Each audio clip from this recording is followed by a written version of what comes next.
این راه که از میانه دهه آقسوی جمهوری قرقیزستان می‌گذرد، حالا یگانه پیوندگر جماعت واروخ با جمهوری تاجیکستان است.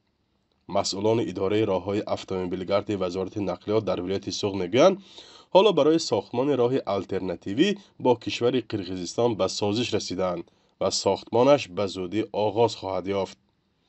در 4 سال بسته بودن مرزهای دو کشور این منطقه شاهد زد و خوردهای شدید گردیده بود. جنجال هم اینجا اساساً سر استفاده راه مشترک صورت می گرفت.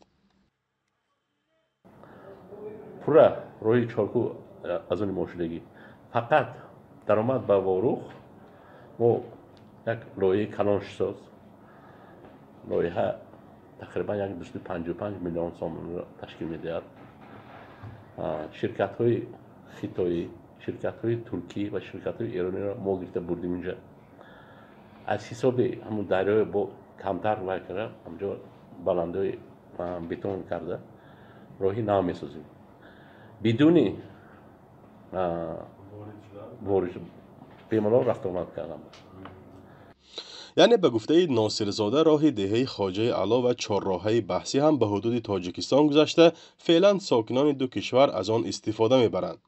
پیشتر این منصبدار تاجیک به رادیو آزادی گفته بود که پس از بحث‌های طولانی تعمیر راهی بین دهه خستیورزی باباجان غفورف تاجیکستان و دهه‌های بارباردوک و ارقه ناحیه لیلک قرقیزستان را هم آغاز کردند.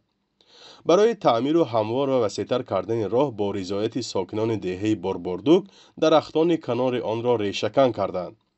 و جز این دیگر راهی بحثی ناحیه باباجان غفورف هم حل خویش را پیدا کرده است. راهی کلوندو مقصد با درازی 1 کیلومتر در جماعت دیوتی اوچخالچه وجود دارد و راه از تریتوری جمهوری تاجیکستان می‌گذرد و جمهوری تاجیکستان تعلق دارد. وقتی که سازشنامه به امضا رسید ما رفته قرار حکومت جمهوری تاجیکستان در برآمدگی همین 1 کیلومتر منفش کردن نکرد. ما به قریب 10 روز شد آن پورا منفش کردیم حساب وزارت نقلیات جمهوری تاجیکستان و آن را شهروندان قرقیزستان استفاده می‌برند. همین خیلی جای اونجا دیگر راهش هم نیست اونجا گذاشتن مجبور میشن در اومده برام همونجا.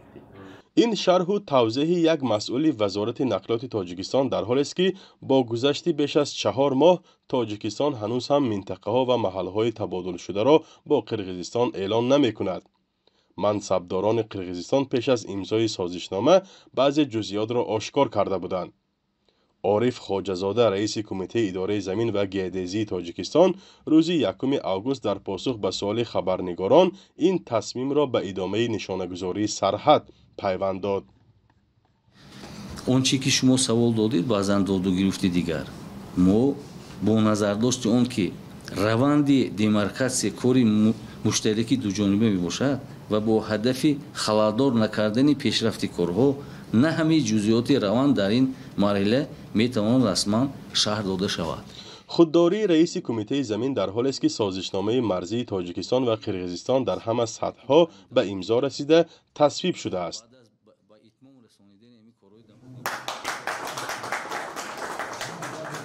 تاجیکستان و قرقیزستان بحثی بیش از 40 ساله مرزی و ارضی میان یکدیگر را پس از نزاع و درگیری‌های زیادی که از هر دو طرف ده‌ها کشته و زخمی بر جای گذاشت در بهار امسال با امضای سازشنامه دائمی حل کردند.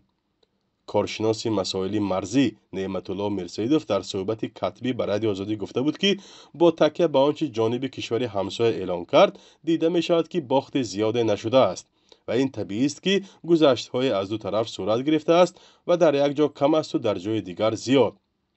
ولی خودداری و درمانی منصبداران تاجیکستان در رسانه کردن سازش مرزی بعضی حدس و گمان‌ها را بین ساکنان به بار آورده است. فرزان محمدی، رادیو آزادی از منطقه های مرزی تاجیکستان و قرقیزستان.